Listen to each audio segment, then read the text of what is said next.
श्री गणेशाय नमः। ओम श्री पुराण पुरुषोत्तमाय नमः। श्री शिव पुराण संहिता 7 वायव्य संहिता उत्तरखंड अध्याय 28 और 29। कामे कर्म के प्रसंग में शक्ति सहित पंचमुख महादेव की पूजा के विधान का वर्णन। तदनंतर शिवाश्रम सेवियों के लिए नैमित्तिक कर्म की विधि बताकर उपमन्यु जी ने कहा, यदुनंदन, अब मैं कामे कर्म का वर्णन करूंगा जो इहलोक और परलोक में भी फल देने वाला है। शैवों तथा माहेश्वरों को कर्मशः भीतर और बाहर इसे करना चाहिए। जैसे शिव और महेश्वर में यहाँ अत्यंत भेद नहीं है, उसी प्रकार शैवों और माहेश्वरों में भी अधिक भेद नहीं है।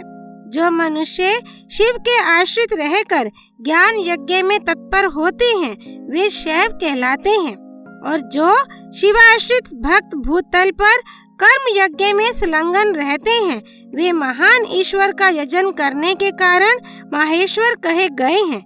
इसलिए ज्ञान योगी शैवों को अपने भीतर भगवान द्वारा कर्म का अनुष्ठान करना चाहिए और कर्म परायण माहेश्वरों को बाहर विहित द्रव्यों तथा उपकरणों द्वारा उसका संपादन करना चाहिए।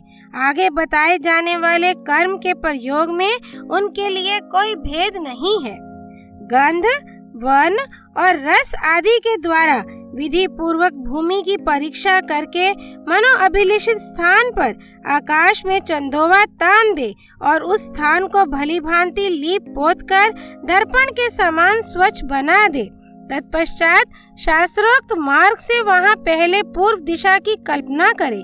उस दिशा में 1 या 2 हाथ का मंडल बनाए। उस मंडल में सुंदर अष्टदल कमल अंकित करे। कमल में कर्णिका भी होनी चाहिए। यथा संभव संचित रत्न और सुवर्ण आदि के चूर्ण से उसका निर्माण करे। वह अत्यंत शोभायमान और 5 आवरणों से युक्त हो।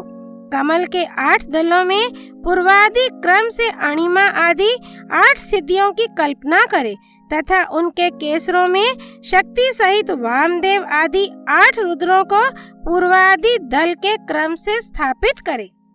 कमल की कर्णिका में वैराग्य को स्थान दे और बीजों में नव शक्तियों की स्थापना करे।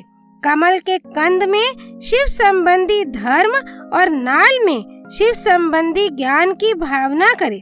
कर्णिका के ऊपर अग्नि मंडल, सूर्य मंडल और चंद्र मंडल की भावना करे। इन मंडलों के ऊपर शिव तत्व, विद्या तत्व और आत्म तत्व का चिंतन करे।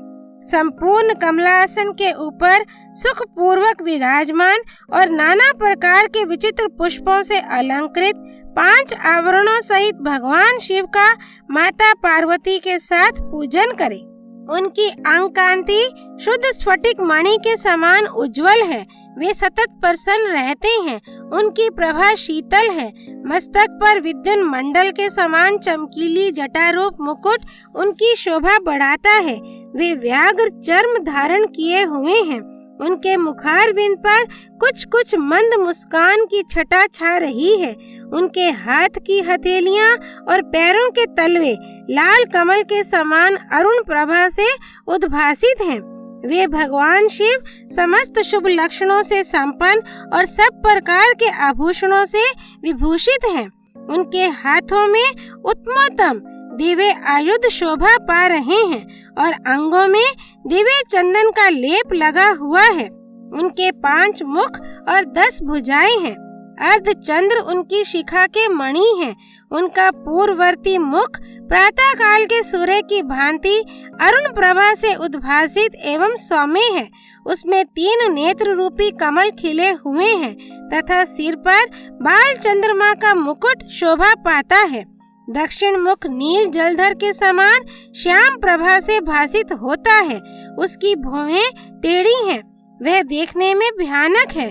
उसमें गोलाकार लाल लाल आंखें दृष्टिगोचर होती हैं। दाढ़ों के कारण वह मुख विकराल जान पड़ता है। उसका प्रभाव करना किसी के लिए भी कठिन है। उसके अधर पल्लव फड़कते रहते हैं। उत्तरवर्ती मुख मूंगे की भांति लाल है।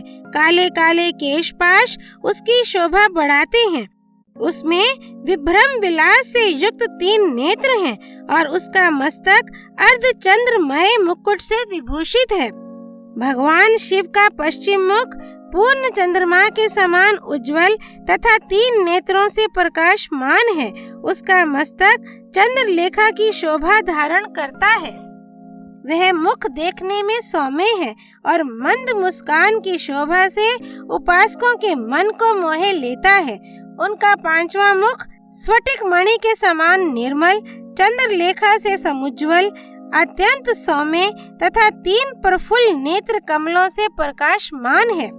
भगवान शिव अपने दाहिने हाथों में शूल, परशु, वज्र, खड्ग और अग्नि धारण करके उन सब की प्रभा से प्रकाशित होते हैं तथा बाएं हाथों में नाग, बाण, घंटा, पाश तथा अंकुश उनकी शोभा बढ़ाते हैं।